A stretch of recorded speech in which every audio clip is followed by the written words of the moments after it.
ورحمۃ اللہ وبرکاتہ۔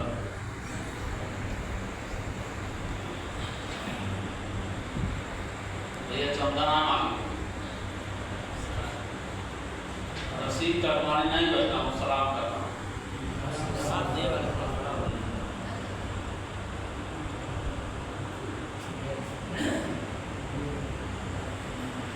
الحمدللہ نحمده ونستعینه ونستغفره ونؤمن به ونتوکل علیہ ونعوذ باللہ من شرور انفسنا ومن سیئات اعمالنا من يهده الله فلا مضل له ومن يضلل فلا هادي له واشهد ان لا اله الا الله وحده لا شريك له واشهد ان محمدا عبده ورسوله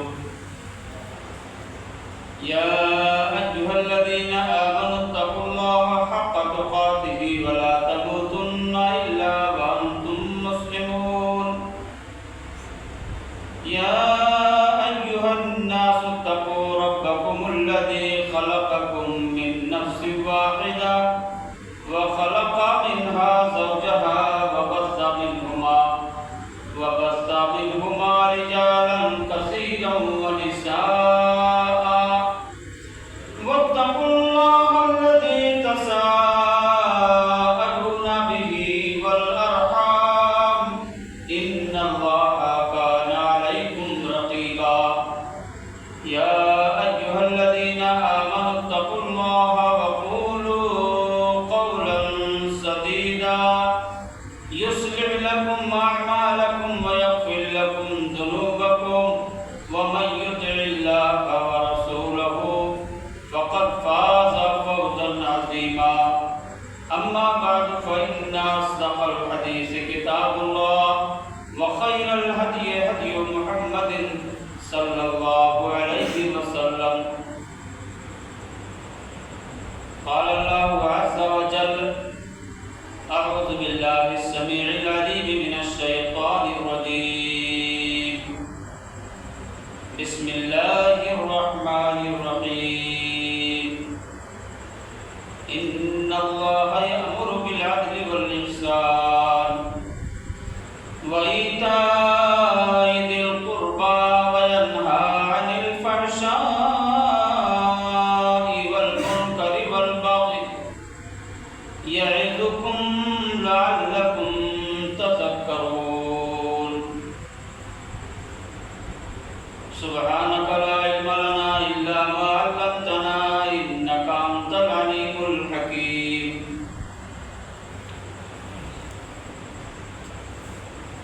جناب صدر باوقار اس مجلس کی نظامت فرما رہے عزیزم شیخ محمد سعید صلی اللہ تعالی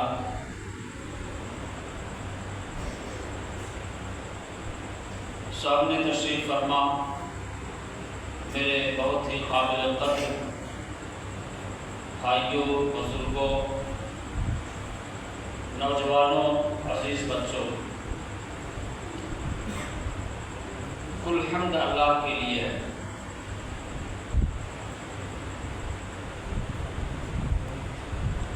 جو میرا اور آپ کا اور کائنات کے ہر ذرے ذرے کا اکیلا تنے تنہا مدبر ہے، حکمراں ہے، رب ہے، خالق ہے، مالک ہے، بڑی عظیم الشان ذات ہے، لیس کمثلہ شیء، کسی چیز سے اس کی مثال نہیں دی جا سکتی۔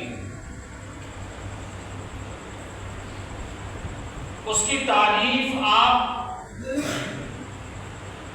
جاننا چاہیں، پڑھنا چاہیں، سمجھنا چاہیں تو آیت الکرسی اٹھائیے اور دل و دماغ کو حاضر کر کے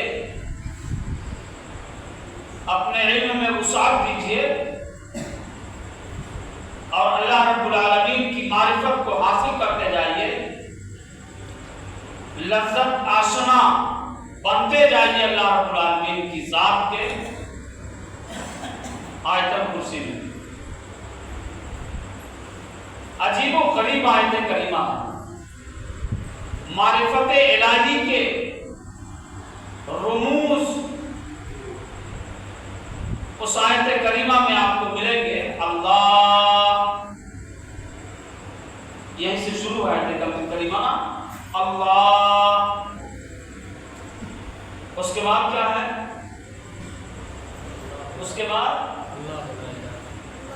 اللہ، اس کے بعد پڑھیے آیت الکرسی پڑھیے، لا الہ الا ہو، اللہ وہ ذات ہے، لا الہ الا ہو، جس کے علاوہ کوئی دوسری ذات معبود برحق نہیں ہے، عبادت کے قابل نہیں ہے۔ کیوں؟ کیوں؟ یہاں تک اللہ رب العالمین نے فرما دیا اللہ وہ ذات ہے، اللہ کی ذات، لا الہ الا ہو، نہیں ہے کوئی ذات عبادت کے لائق، معبود برحق، الا ہو، سوائے اس ذات کے۔ کس کے؟ کس کے؟ بولیے میرے ساتھ ہم کلام ہوئی آپ، کس کے؟ اللہ۔ کیوں؟ کیوں اس کے علاوہ کوئی دوسری ذات عبادت کے قابل نہیں ہے؟ کوئی وجہ ہونی چاہیے۔ الحی وہی ہے، کیوں ہے؟ الحی وہ زندہ رہنے والا ہے، زندگی بخشنے والا بھی ہے، خود زندہ رہنے والا بھی ہے، زندگی دینے والا بھی ہے۔ دوسری کوئی ذات اللہ کے علاوہ ایسی نہیں ہے جو جس کو ہمیشہ دوام ہو، زندگی ہو اور وہ دوسروں کو زندگی دینے پر قادر ہو۔ ایک لمحے کے لیے کوئی دوسرا اللہ کو چھوڑ کر کسی کو نہ زندگی دے سکتا ہے اور نہ اس کو دوام ہے جو ہمیشہ زندہ رہے۔ اس لیے اللہ کی ذات عبادت کے لائق ہے، اس کے علاوہ کوئی دوسری ذات عبادت کے لائق نہیں ہے۔ وجہ یہ ہے کہ اللہ سب کو زندہ بھی کرنے والا ہے اور خود بھی ہمیشہ کے لیے زندہ رہنے والا ہے، اسے کبھی موت نہیں آنی ہے۔ الحی روز پڑھتے ہیں آیت الکرسی، 5 وقتہ نمازوں میں پڑھتے ہیں آیت الکرسی، اس کے معنی کو دیکھیے۔ اور کیوں ہے؟ کیوں ہے عبادت کے لائق؟ ایک تو الحی ہے اور دوسرے اس کے بعد القیوم، تعریف ہے، حمد و ثنا ہے اس رب کے لیے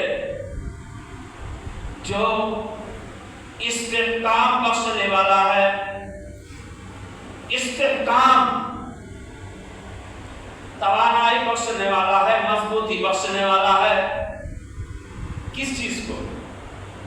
آپ دیکھیں آسمان کی طرف، بلا ستون و بلا کمبے کے آسمان کو روک دیا۔ سائنس والے بچے اگر ہیں تو اس کرۂ ارض سے طول و عرض میں بڑا یہ چاند، یہ سورج، اور چاند اور سورج تو بڑے دکھتے ہیں ہماری اولاد کی نگاہوں میں، یہ چھوٹے چھوٹے قمقمے جو اس وقت تاروں کی شکل میں چمک رہے ہیں یہ بھی روئے زمین سے بڑے ہیں، اور ان کو بلا کمبے کے، بلا سپورٹ کے، بلا پلر کے اللہ رب العالمین نے استحکام بخش دیا، روک دیا ہے ان کو۔